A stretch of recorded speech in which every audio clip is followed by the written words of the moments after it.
guys, it's Cathy Falk. I'm here at Infinity again. We're continuing our video series on healthy hormones.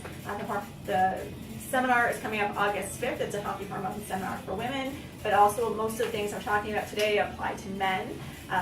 Ever since we've started this video series, we've had an overwhelming response to people who have been emailing me, and I've met with several people already, and it's incredible the amount of hormonal issues that are out there and unhealthy people there are. And these people are just taking their first step into correcting that. Everyone is tired of doctors just prescribing medication every time they go in for something, and that's just really a band-aid solution. I think the bottom line is that food and medications in our lifestyle is just killing us, and we definitely need to change, to take the steps to change that. I want to share with you a little bit about the last few weeks for me.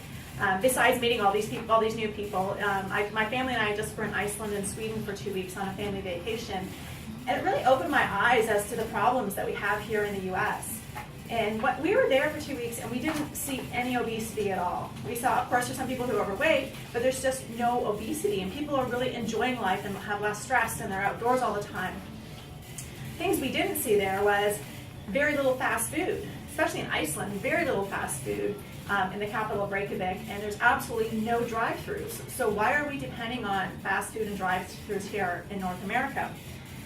Some of the other things are the food portions. When you order a meal there, you get a normal-sized portion of food, as opposed to here where you're getting this massive plate of food that you can't finish. And that's become like a normal thing, or you feel bad if you don't finish it. Soda is not necessarily the worst evil thing there is. In Europe, when you order a soda, you get a small 125 milliliter bottle with your meal, which is more than enough sugar for anybody. But here you get this massive cup, this big gulp, or whatever you're getting or the drink from Racetrack, or even at the restaurants, they keep continuously filling your soda. So you don't know how much sugar. Maybe at the end of the meal, you've had 100 grams of sugar in one drink. You never see that in Europe. You don't get refills. It's a small bottle. So soda is not necessarily bad if you have it in moderation.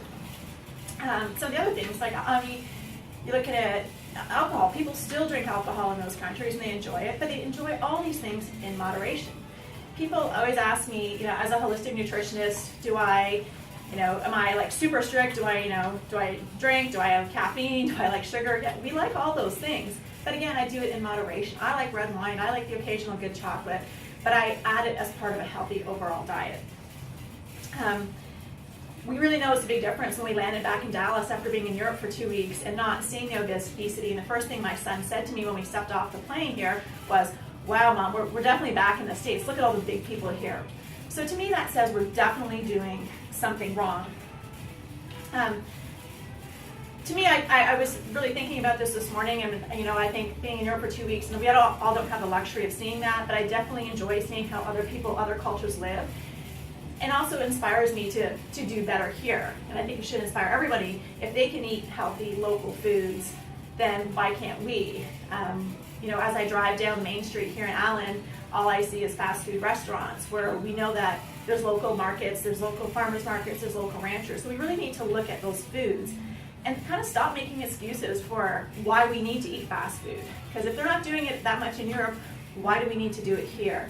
The other part, I think, is the stress. The incredible amount of stress that we place on ourselves. It's almost a competition these days to see who has the most stressful, busy lives. So I think we really need to look at that and be honest with ourselves and decide whether that's a life that you truly want to live. I said to my kids when we got back this week, already they started being stressed about school and dance and soccer, and my husband about work, and it's like I really just want a life where my family is happy. So looking at that, definitely the stress plays a major factor in that. And I really like this quote. Whenever I meet with people and they have issues, they're like, "I really don't want to give up this food," or "Are you going to put me on a really bad elimination diet and I have to give up everything?" Well, the problem with that, yeah, you have to give up some things because they're bad for you, and that's what's created your bad health in the first place. But if you're only deprived and you focus all of your energies on the foods you can't have versus the foods you can have. So when you're looking at changing your health, you want to be positive about all the amazing foods you can have and say goodbye to some of those bad foods. About my personal family vacation to Iceland and Sweden the last 2 weeks was really because it opened my eyes to what is out there and what a healthy life can look like. And here we really are killing ourselves with food and stress, anxiety, and this crazy busy life that we all lead. And most of us, though, just don't know where to start. So if you're watching this, you're like, okay, I want this life, I want this healthy life, I want to feel better, I want to lose weight, I want to get off my meds, I don't know where to start. You know, I met with someone yesterday who said those exact words to me, who just said, you know what, I'm reading all this stuff, I read about all these different kinds of diets and low carb and paleo and keto, and I have no idea where to start. So that's what we're here for. You know, we all need guidance, we need a coach, we need accountability. Even me as a holistic nutritionist, I have accountability. I work out here and I have accountability for my trainer here that keeps me on track and any questions I have. And so sometimes having that other person in your life helps you, because if we could all do it on our own, we would all be this incredible, healthy, slim person that we aspire to be. So we definitely need that guidance. So if you have any questions at all about any health-related, concerns, anything fitness-related, or just how to get started, please reach out to us. Reach out to Infinity Training or to Cathy Falk Holistic Nutrition, and we'll answer any of your questions. We really are here to help you achieve that healthy lifestyle that you really want. So I hope you all can come to our seminar for women on August the 5th. I think it's at noon here at Infinity. And for any of those men who are watching this video, we definitely don't want to leave you out. So if you're interested in balancing your health, balancing your hormones, please contact us here at Infinity. And we also have a program for you.